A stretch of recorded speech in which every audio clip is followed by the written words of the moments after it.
skills program for kindergarten is extremely important. Early childhood is an optimal time for gross motor skill development. So having kindergarten participate in a range of physical activities is really beneficial, especially in manipulating different types of equipment. Generally speaking, kindergarten are quite energetic naturally. If you walk through the playground at break time, you'll be hard pressed to find a kindergarten student sitting still. So as teachers, it's our job to harness that enthusiasm, because we know it doesn't last forever, and to direct it to help develop the fundamental movement skills from this young age. So the kindergarten sports session that was filmed earlier today was typical of what occurs every week. So it follows a tabloid type organisation, and the kindergarten teachers set up a range of equipment and have the students rotate through the different activities. We feel that equipment is important for the early stages because it gives them a bit of a focus for how they are to move their bodies, a bit of scaffolding there. It gives that novelty value for the students. They have access to equipment that they wouldn't normally have outside of the school environment. Even at this early stage, we have students whose abilities change quite significantly from their peers. So to provide a program that caters for all abilities is a bit of a challenge. But when we go outside and we see the high participation rates and we see the smiles on the kids' faces, then we know that this is working. And at this point, this early in the year for kindergarten, our main focus is fun.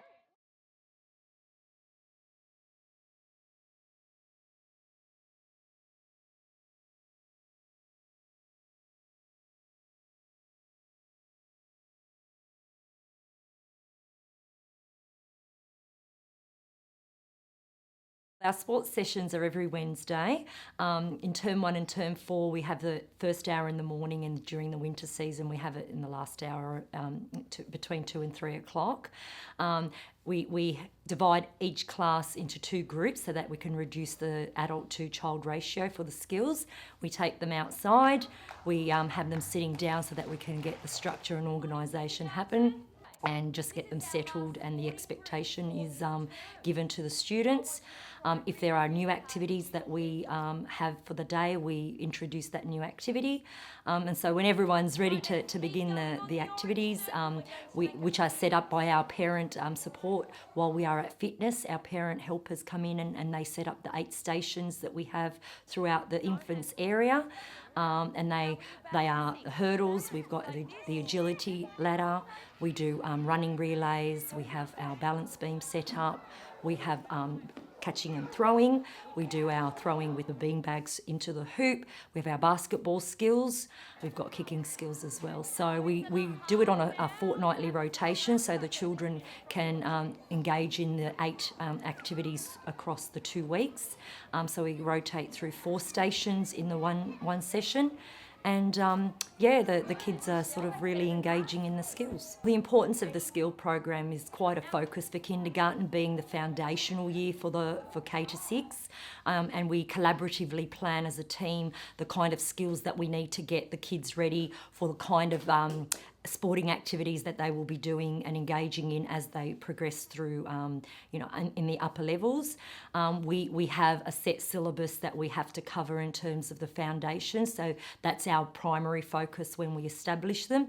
We also know that kids learn through play, so we need to choose activities and skills that are engaging and that are going to be fun for the students, and we need to be aware of what the skills are so that we can teach them effectively, and the kids are safe when they're actually doing the activities. So it's quite a process, and we are constantly reflecting as a team to make sure that the skills are working and the kids are progressing through those skills.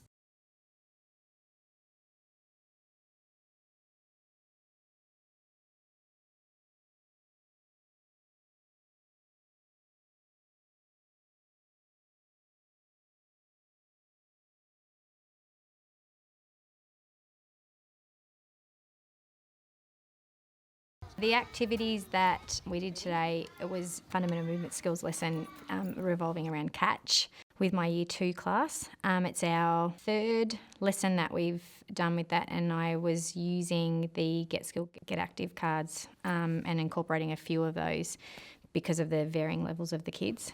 I've got kids that are very confident with their catch, that are doing everything they're supposed to be doing, through to kids that are still turning away.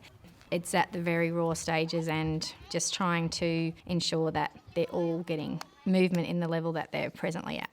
The first activity was very static, having them paired up and literally throwing to each other and catching, which allowed me to move along the line to pick up whichever aspect of the catch the child wasn't doing, and to just fine-tune if they were doing everything. The others are all still practicing while that's happening, so they're still engaged in what's happening, but you're actually specifically looking at individuals and what has to happen, so it allows that to happen.